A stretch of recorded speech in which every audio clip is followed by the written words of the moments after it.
ओम गण गणपते नमः। आज अपने सुनेंगे वाल्मीकि रामायण बालकांड का अगला सर्ग। तो पूरे श्रद्धा भाव से सुने और भगवान श्री राम का स्मरण करते हुए प्रेम से कहें, गणेश जी महाराज की जय हो, सियावर रामचंद्र भगवान की जय हो, हनुमान जी बाबा की जय हो, श्री राम दरबार की जय हो। विदेह राज जनक जब अपनी बात पूरी कर चुके थे, तब गुरु वशिष्ठ जी सहित विश्वामित्र जी राजा से कहने लगे कि हे राजन, इक्ष्वाकु वंश और विदेह दोनों ही राजाओं के वंश अचिंतनीय हैं। दोनों के प्रभाव की कोई सीमा नहीं है। तुम्हारे दोनों के वंशों की समानता करने वाला कोई राजवंश नहीं है। तुम दोनों के बीच में जो संबंध स्थापित होने जा रहा है, सर्वथा तुम एक दूसरे के योग्य हो। रूप और वैभव की दृष्टि से समान हो। श्री राम के लिए सीता योग्य है और लक्ष्मण के लिए उर्मिला अनुरूप है। इस तरह आप दोनों के बीच में यह संबंध स्थापित होने से मैं अत्यंत प्रसन्न हूँ। लेकिन फिर भी मैं आपसे कुछ कहना चाहता हूँ।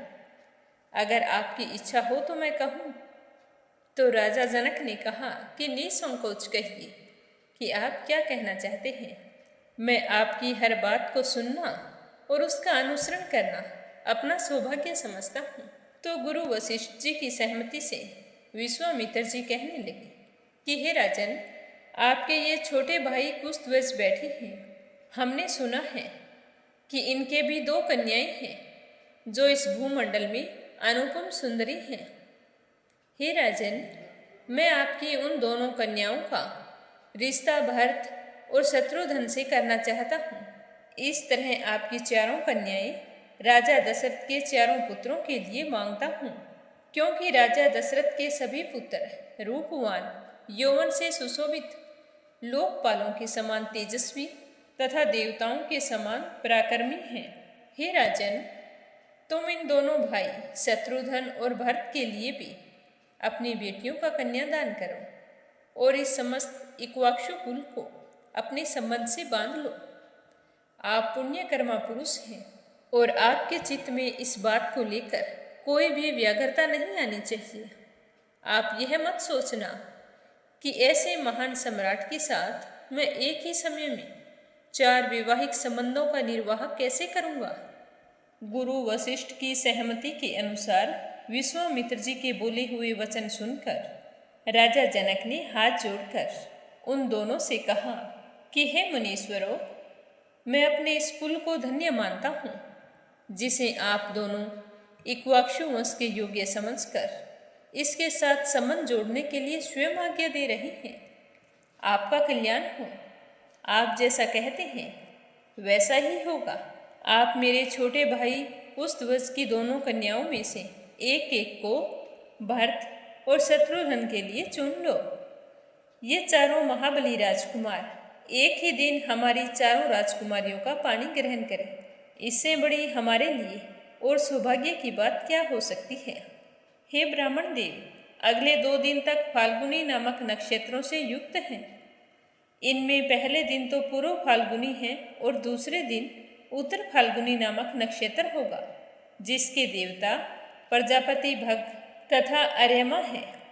महान पुरुष उस नक्षत्र में वैवाहिक कर्म करना बहुत ही उत्तम बताते हैं। इस प्रकार मनोहर वचन कहकर राजा जनक उठकर खड़े हो गए और उन दोनों मुनीश्वरों से हाथ जोड़कर कहने लगे कि आप लोगों ने कन्याओं का विवाह निश्चित करके मेरे लिए महान धर्म का संपादन कर दिया है। मैं तो आप दोनों का शिष्य हूँ। आपकी आज्ञा मेरा सौभाग्य है। अतः हे मुनिवरों, आप इन श्रेष्ठ आसनों पर विराजमान हों। आप दोनों के लिए जैसी राजा दशरथ की अयोध्या है, वैसे ही यह मिथिलापुरी भी है। इस पर आपका पूरा पूरा अधिकार है, इसमें कोई संशय नहीं है। अतः आप हमें यथा योग्य आज्ञा प्रदान कर सकते हैं। राजा जनक के इस तरह के वचन सुनकर राजा दशरथ बहुत ही प्रसन्न हुए और कहने लगे कि हे राजन, आप दोनों भाइयों के गुण असंख्य हैं। आप लोगों ने ऋषियों और राज समूह का भली भांति सत्कार किया है। आपका कल्याण हो। आप मंगल के भागी बने। अब हम अपने विश्राम स्थान को जाएंगे।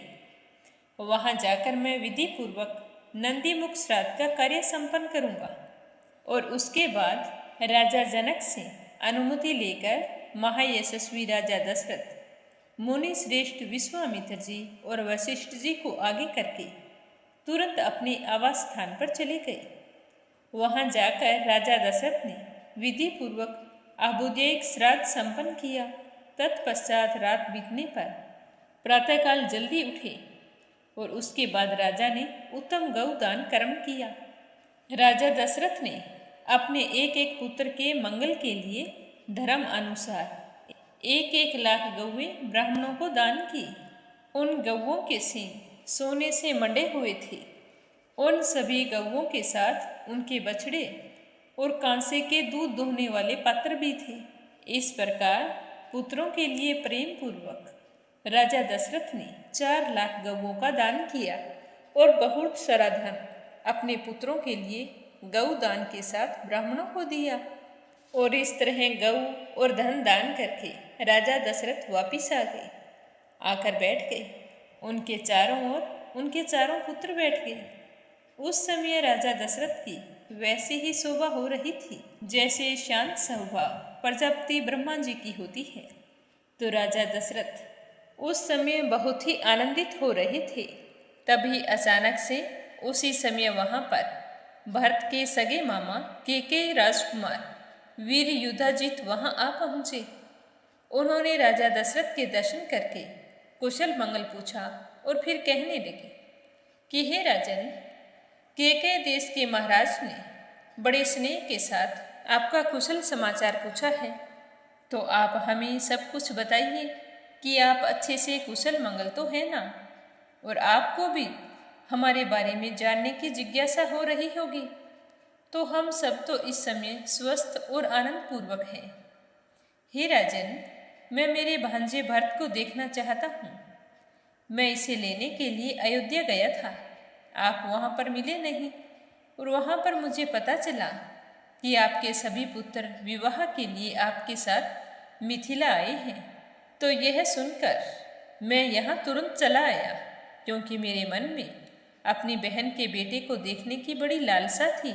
इस समय मुझे बहुत खुशी हो रही है। मैं मेरी खुशी का शब्दों में बयान नहीं कर सकता हूँ। तो राजा दशरथ अपने प्रिय अतिथि को वहाँ उपस्थित देखकर बहुत ही खुश हुए और बड़े सत्कार के साथ उनकी खूब आवभगत की, क्योंकि वे सम्मान पाने के योग्य थे। फिर बैठकर एक दूसरे के कुशल समाचार पूछने लगे। इस तरह देर रात तक बातें करने के पश्चात सारे आराम से सो गए। दूसरे दिन सुबह होने पर राजा दशरथ जल्दी उठे। नित्य कर्मों से निवृत्त होकर ऋषियों को आगे करके राजा जनक की यज्ञशाला में जा पहुँचे। इसके बाद क्या हुआ यह सुनेंगे अगले सर्ग में। आज के सर्ग का यहीं पर समापन होता है। श्रद्धा भाव से सुनने के लिए आप सभी का बहुत बहुत धन्यवाद।